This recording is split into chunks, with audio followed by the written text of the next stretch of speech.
Bonjour à tous, mes chers camarades, collègues. Aujourd'hui, on est le 16 décembre 2025.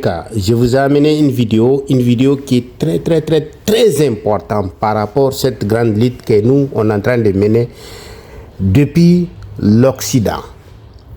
Donc, il y a une sœur à nous qui est en train de faire comprendre l'opinion nationale et internationale par rapport au gouvernement de Issoufou Mahamadou, l'ancien président de la République nigérienne, et l'ancien président Mohamed Bazoum.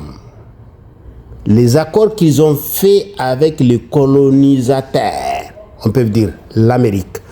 Ça veut dire quand tu as un passeport américain là, même si toi tu es un cuisinier, avec un simple carte d'identité, tu peux venir au Niger sans visa. Tu deviens automatiquement une personne diplomate du jamais vu.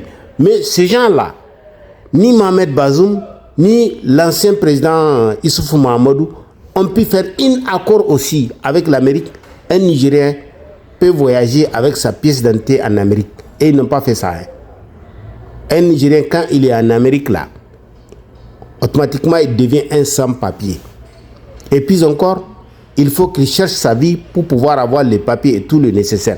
Mais un Américain, là, quand il vient au Niger, là, il est devenu automatiquement une personne diplomate.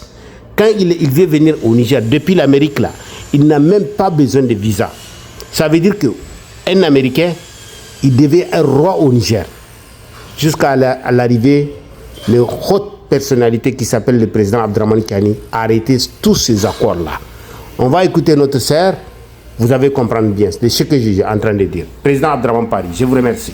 Saviez-vous que sous la présidence d'Issoufou et de Bazoum, le Niger a signé des accords militaires très exploiteurs avec les États-Unis? Décortiquons ensemble pourquoi ces accords suscitent des interrogations et sont considérés comme une forme d'impérialisme moderne. Premièrement, ces accords stipulent que chaque individu associé à l'ambassade américaine au Niger, qu'il soit militaire, paramilitaire ou civil, est automatiquement considéré comme un agent diplomatique. Cela inclut des rôles aussi basiques que le concierge ou le cuisinier. Ce statut diplomatique leur accorde l'immunité face à de nombreuses lois et réglementations locales, ce qui leur place en quelque sorte au-dessus des lois nigériennes.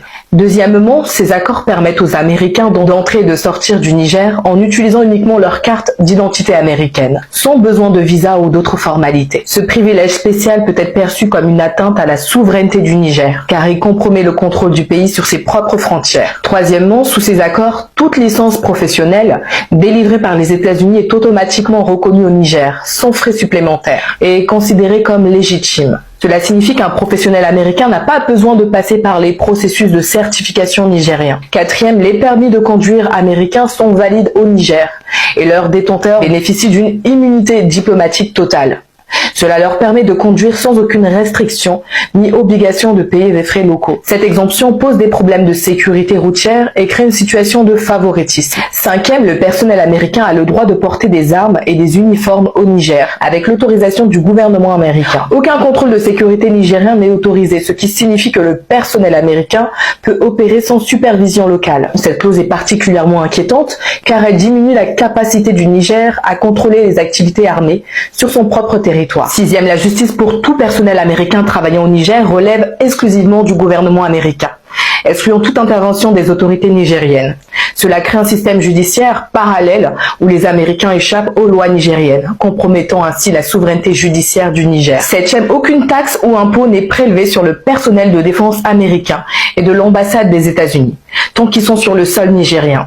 Cette exemption fiscale prive le Niger de revenus potentiels et crée une situation inégale par rapport aux citoyens et entreprises locaux qui doivent s'acquitter de leurs obligations fiscales. Huitième, le personnel américain avait la possibilité d'importer librement tout ce dont il avait besoin, que ce soit de la nourriture ou du matériel de défense, sans inspection ni restriction. Cette liberté d'importation pouvait potentiellement conduire à une absence de contrôle sur ce qui entrait dans le pays, posant des risques pour la sécurité nationale et économique. 9. Les véhicules du département de défense américain pouvaient circuler librement sur le territoire nigérien, sans payer de taxes locales. Cette exemption donc créé une inégalité par rapport aux véhicules locaux, contribuant à un sentiment de privilège injuste accordé aux Américains. 10e, les avions militaires américains étaient exemptés de taxes d'atterrissage et de parking lorsqu'ils étaient au Niger. Cela réduisait les revenus potentiels des infrastructures aéroportuaires nigériennes, augmentant encore le sentiment d'inégalité économique. 11e, le Niger devait accorder aux États-Unis les mêmes privilèges et avantages que ceux accordés à d'autres pays. Cela signifiait une uniformité des privilèges,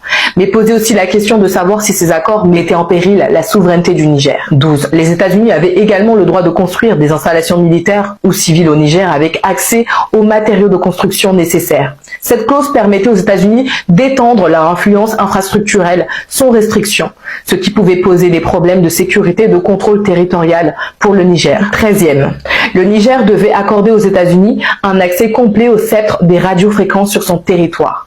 Cela signifiait que les autorités américaines avaient la permission d'utiliser et de surveiller les différentes bandes de fréquences radio présentes au Niger. En permettant aux États-Unis un tel accès, le Niger partageait une partie de son infrastructure de communication, permettant aux États-Unis de surveiller les communications sur son territoire. Ces accords montrent à quel point les États-Unis avaient une influence considérable sur le territoire nigérien, compromettant souvent la souveraineté et l'autonomie du pays. Et vous, que pensez-vous de ces accords qui étaient en place entre le Niger et les États-Unis avant l'arrivée au pouvoir du général Abdourahmane Tiani ?